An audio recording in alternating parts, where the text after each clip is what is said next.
এই সোনার বাংলার অপরূপ সৌন্দর্য দেখতে চলে আসুন আমাদের গ্রামে। এটা হচ্ছে ময়মনসিংহ গফরগাঁও ১০ উত্তর নওপাড়া গ্রাম, বারোবাড়িয়া ইউনিয়ন।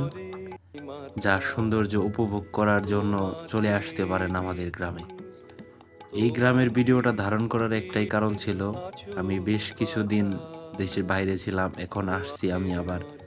আর এই গ্রামের সৌন্দর্যতা এতটাই বেশি যা বলে বোঝানোর মতো না। যাই হোক, hello everyone, this is my welcome back করছি আবার আপনাদেরকে নতুন আরেকটি ব্লগ ভিডিওতে। আজকের ব্লগ ভিডিওটি হচ্ছে আমার গ্রামকে নিয়ে। আমি আমার গ্রামের সবটুকু অংশ না, অল্প কিছু অংশ আপনাদেরকে দেখাচ্ছি, যেই অংশে গাছপালা প্রচুর পরিমাণ বেশি। আর এইখানে আমি এই দিক দিয়ে ঘোরাফেরা বেশি করতাম, কারণ এটা আমার বাড়ির পাশে। এই যে দেখতে পাচ্ছেন, এই সামনে যেটা বাগান আছে, এই বাগানে আমরা প্রায় সব সময় বসে থাকতাম। এইসব জায়গায় আমাদের চলাফেরা ছিল অনেক বেশি, এক কথায় আমরা এখানে বসে থাকতাম, এখানে ঘোরাফেরা করতাম, এখানে মাঝে মাঝে ক্রিকেটও খেলতাম। সামনে চলেন আমরা সামনের দিকে যাই। এই যে দিঘিটা দেখছেন, এটা আর কি ফিশারি, এখানে মাছ চাষ করা হয়। আমি সামনে এখন চলে যেতেছি, সামনে যে জায়গাগুলো দেখতেছেন, সামনে একটা লোক আছে, ওইখানে সে মাছ মারতেছে, আর একটা জঙ্গল আছে। এই জঙ্গলটা নিয়ে কিছু কথা আছে, আমি আপনাদের সাথে এখনই শেয়ার করতেছি। আর আমার প্রকৃতিটাকে আপনাদেরকে ভালোভাবে দেখানোর চেষ্টা করতেছি। দেখছেন কত সুন্দর সবুজ, যার কোনো তুলনাই হয় না, এত সুন্দর। চাচাকে জিজ্ঞাসা করছিলাম যে চাচা আপনি কটা মাছ পাইছেন। উনি বললো যে এখন একটা মাছ পাইনি। তারপরে বললাম যে আপনি কেন মাছ মারতেছেন তাহলে। তিনি বলতেছে আর কি, কি করব, ভালো লাগতেছে এই জন্য আর কি মাছ মারতেছি।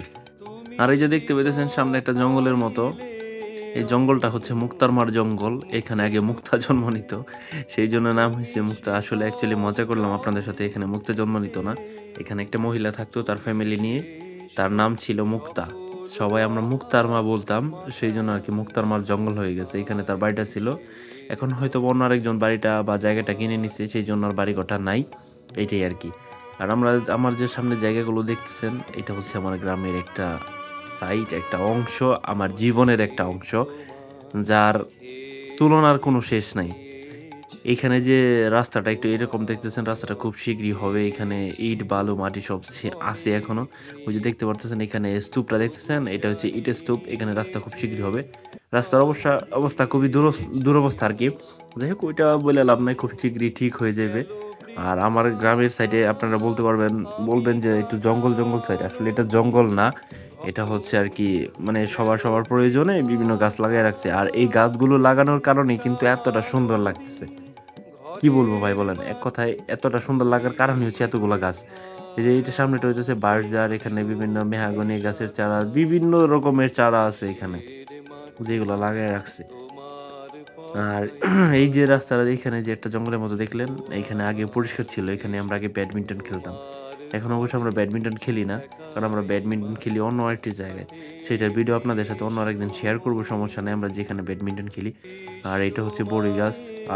ছোট্ট একটি পাখি তার আপন ঠিকানায় ঘুরতেছে, তার কোনো রিজিকের টেনশন নাই, তার খাওয়ার কোনো টেনশন নাই, সে আপন মনে চলাফেরা করে। সে সকালবেলা ঘুম থেকে বের হয়, ঘুম থেকে উঠে বাসা থেকে বের হয়, তার কোনো টেনশন নাই খাওয়ার। সামনে দেখতে পাচ্ছেন ছোট্ট একটি গাছ, কাঁঠাল গাছ, সেটার বয়সও কিন্তু অনেক, এক কথায় অনেক। এই যে পুকুরটা দেখতেছেন, এই পুকুরটা যখন নতুন হয়েছিল আমরা তখন এই পুকুরে গোসল করতাম। এই পুকুরটা কিন্তু অনেক গভীর, আর এখন অনেকটা পানি শুকিয়ে গেছে। সামনে যে বাড়িটা দেখতেছেন, এটা হচ্ছে আমাদের চাচাতো ভাইয়ের বাড়ি। এখানেই আমি আর কি ভিডিওটা সমাপ্ত করে দিয়েছিলাম, এবং কি সমাপ্ত হয়ে দিতেছে সামনে। আসলে সামনে আর কিছু নাই, সামনে আমি কিছুদিন আগে ওটা ভিডিওতে দেখাইছিলাম, এই পর্যন্ত দেখাইনি আমার একটা গ্রামের ভিডিওটা আর কি। এক কথায় কি বলবো, আমাদের রাস্তাটা নিয়ে আপনারা অবশ্য অনেকে অনেক কমেন্ট করতে পারেন, আসলে কিছু বলার নাই, রাস্তাটা খুব শীঘ্রই হয়ে যাবে। সবাই ভালো থাকবেন, সুস্থ থাকবেন, আমার ভিডিওর সাথে থাকবেন। আসসালামু আলাইকুম।